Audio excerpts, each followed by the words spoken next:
Dueling Dialogues presents His and Hers with Grace Matthews, The Hammer, and Connor Murphy.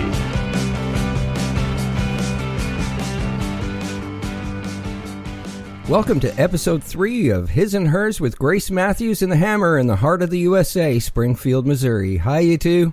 Hi, how are you? Hey, what's going on? Not much. Same old, same old, same old.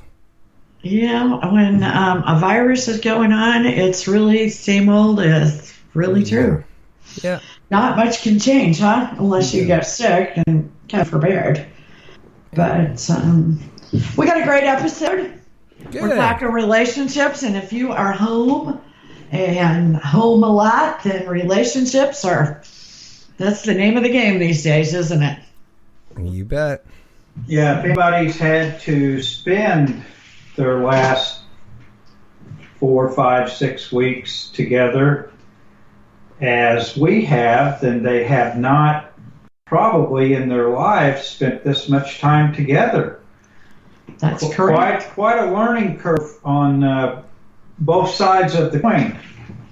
Yeah. It absolutely is. And we're going to start today with a mantra. We're going to have a mantra every week. And today it is: some people enter our life as a blessing, others as a lesson. And get silent. Yes, that's because how many people have met someone that you get friends with, and then all of a sudden your life goes absolutely down the tube, like faster than anything you've ever seen. It's like they got the plague. It's just like evil has taken over the body and it's transferred to yours, and everything you touch goes badly. Yeah. Toxic people is what you're talking about there. Absolutely. Emotional vampires. You've seen them, you've experienced them, and do you run from them? I mean, some people stick around. Some people run from them. They haven't learned. What do you do, Connor? They haven't learned their lesson if they're sticking around. Yeah. So you have to stick around as long as the lesson is still happening, right? Exactly. Yeah, makes sense to me. It's the way of the universe. But, Absolutely. How do you know when someone's a lesson or blessing? I mean, because let's face it, the lessons can be very deceiving. Yeah, for sure. Yeah. I mean, it doesn't have to be love. It could be someone that uses you in business. Absolutely. I mean, you've been to those meetings where there's 6 people at a table. Everything's going great. Number 7 won, and it's a bad battery. And everything goes to hell in a handbasket. Yeah. Okay. Or it's just like kind of on the same thing. Everything's going well with this person, and then something happens, and then you start replaying back in your mind and say, they were around then, or gosh, they were involved in that. Yeah, when they're around, something something happens. I mean, I've got friends that they can attract trouble with a capital D. I think we all got those friends. Yeah. And then you got the women that they can pick 10 men, and every one of them are just alike, and they're bad seeds. I got someone very close to me that has done that. I can't even tell the difference between the guys, like how they look. They look alike, and you can wonder, do you learn? Yeah, obviously, what attracts you to this? Obviously, they're not learning. That's the whole lesson in there, right? Right. There's a problem when you're not learning. You're not being present. I'm going to start using that more. Sometimes I'm like, well, are they not smart? Are they not intelligent? I'm going to start saying, you know what? They're not present. They're not paying attention. I'm going to start assuming everybody is smart enough now, but, may not be in the moment, present, right. Paying attention. So I'm going to give everybody the benefit of the doubt. Yes, and that's what I think you should give everybody the benefit of the doubt. And then that is the thing, you need to be paying attention to what's going on around you. And at the first sign of a problem, person needs to run. Run. Because nothing good is going to happen. Nothing. Right. Exactly. So let's assume you're in a relationship, now I think we're pretty much talking about love relationship, but there's all kinds of relations. And, what are the 10 most common problems? We're going to kind of take the article that was written by I-Team, that's I, letter I, team, and talk about what they believed were the common problems. First of all, arguments. Now, the team suggests you should have rules laid out. And one of the rules is don't stare and and the other one is stick to the point. Are you kidding me? Right.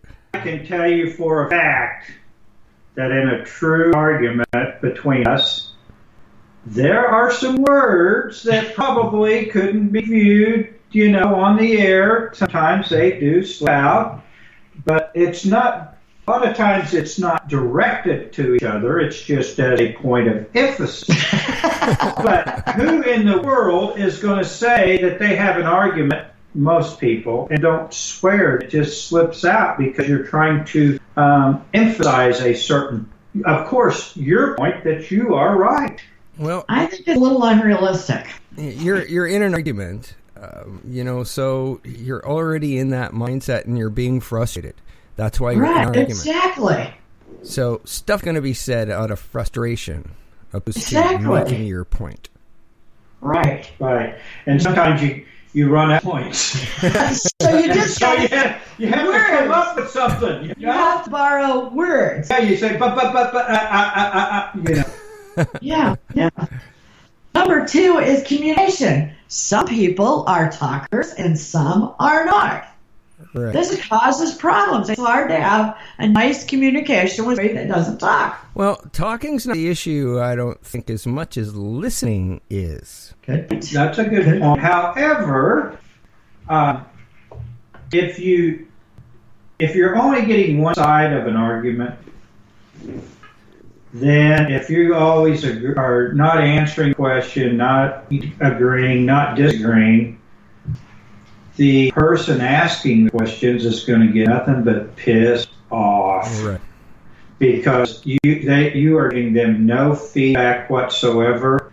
And I know Grace she wants feedback. Yeah, I do. And she wants, and she's not always going to disagree, but she's not always going to agree. But the worst thing I can do is not to give any kind of an answer or go, boy, that's certain death. Okay, the I team has some tips if that becomes a problem. And there is this talk time. I've heard about this before. I've heard it called different names. But that's where you each get 3 minutes to talk. This is not a debate. No, I don't think it is. I don't think these arguments are that bland. Right. I think that would be great if you were like that. Now, another one that I like is if something is really difficult, okay? Like it is going to be what we call here in the hills, a knockdown, drag out.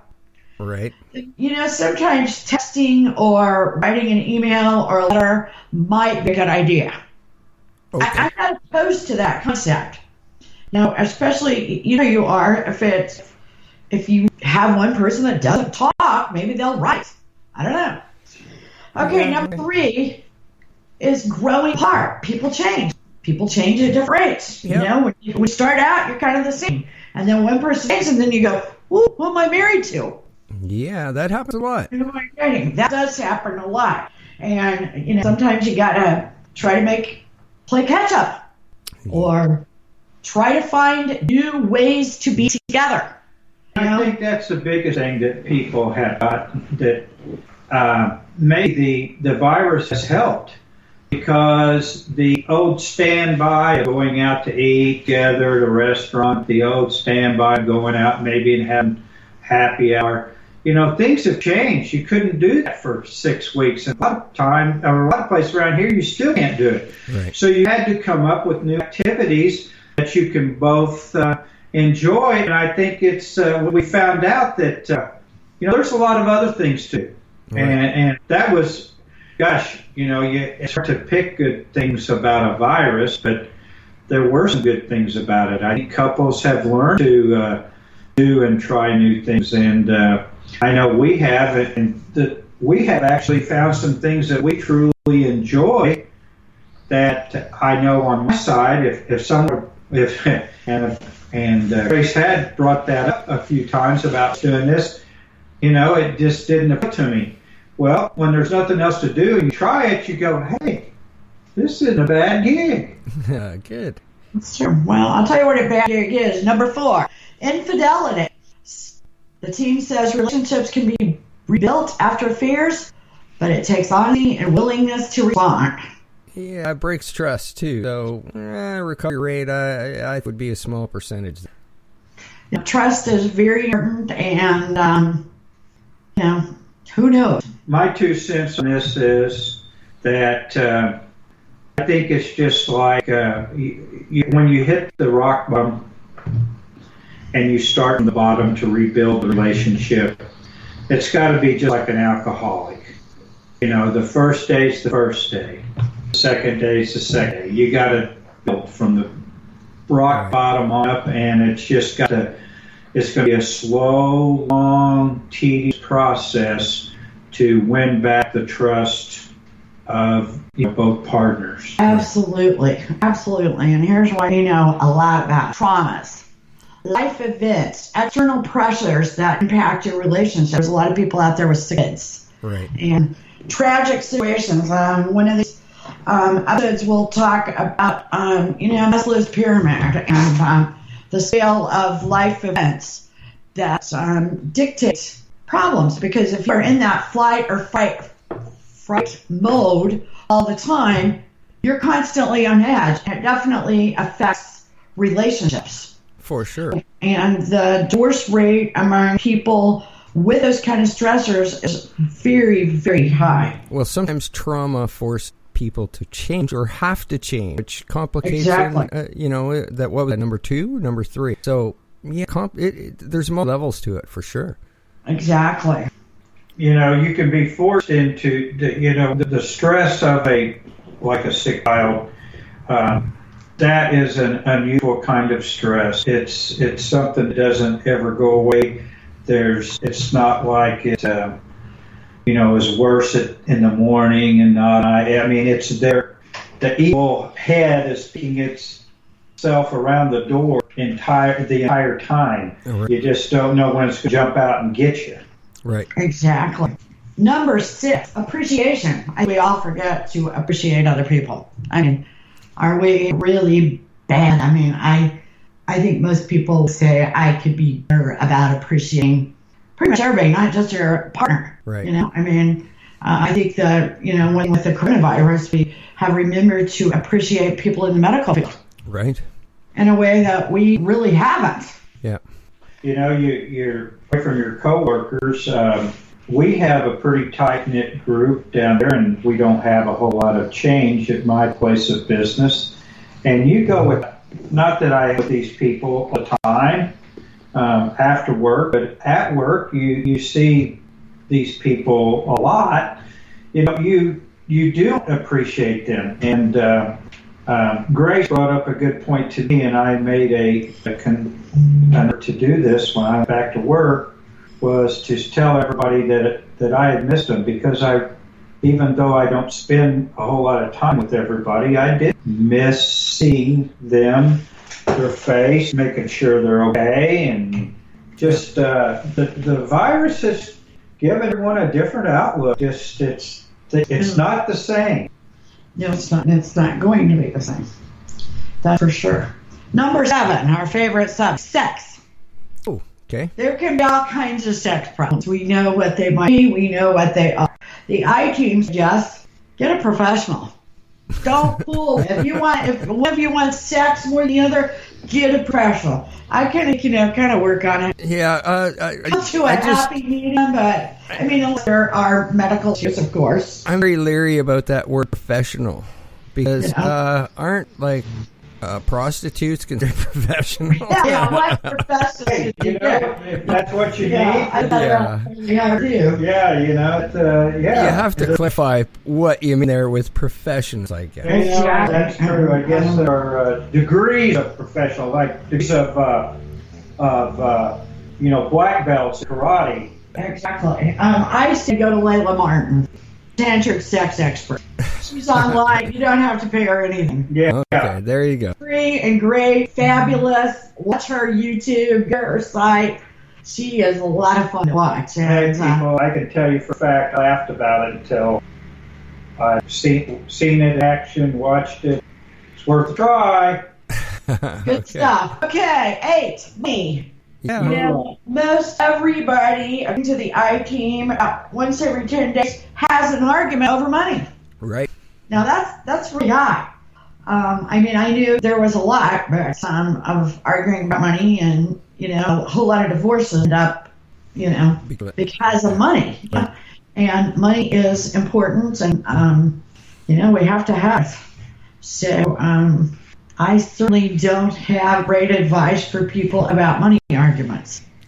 And I think we all know right and wrong, and there's certain subjective things you argue about. We don't have to argue a lot about money. Do you think? No. No, we don't. I'm a big spender. I don't think really either of us really are. I think that I think a lot of the problem comes from money. It usually is when one or the other is spending it without the knowledge of the other. Right. And I so tend that's to the do problem that starts. significantly. I mean, I'm not saying I wouldn't buy a beer without calling the hammer, but Well, just I'm okay with this one, the money thing. I don't have money, so I don't have a problem. Well, that's 85% of the world don't have, yeah. Right. Okay, here's a good one. Boredom. Longtime person go through phases of stuck in a rut. Okay, get out of the rut. Find Change. something to do. Take dance lessons. Watch Layla Martin. She's like the answer for everything here. Right. So, find something to do. Lately, we have been making YouTube videos for the Hammer. Perfect. I mean, people love to watch his videos. There you go. There's all sorts of things you can do.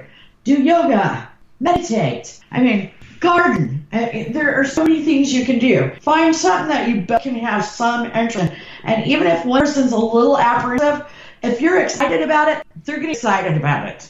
Right. Being someone who's very OC, change is very hard for me. But I have really opened up my eyes to the change and found out that, I didn't die. The world didn't end. Right. And that I've actually felt okay with doing something different or doing stuff in a different order, or maybe instead of doing it in the morning, doing it, in the early evening. It's just, the world has changed now. If we don't change with it, and especially couples, if we don't all change as us's instead of, and not turn into I's, then there's relationships are going to deteriorate, because there's not going to be the old standby things that you've done for the last, depending how long you've been together, 20, 30, 40 years. Right. Exactly. It is changing, and you're going to have to do more stuff at home to stay safe. Right. And that brings us to number 10. Children. I've already raised 3 kids, but it's hard. It's hard to have time for yourself. You have to make your house, your home, a haven.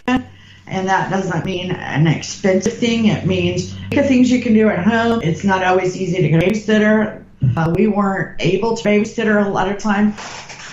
And you always got to remember, they decide to have those kids, and you decide to give up a certain amount of your life. And that's why I tell you what, we love our kid to death. But I'm not crying all the time for him to come back home. Look, I'm not. I wanted to raise kids that were healthy enough that they don't have to call for 10 minutes. Right. Perfect. That's when you have raised kids, when they can move away, they can go away, they can call or not call. You know that you've raised kids that are confident, healthy, and can make appropriate decisions and don't create crises for themselves.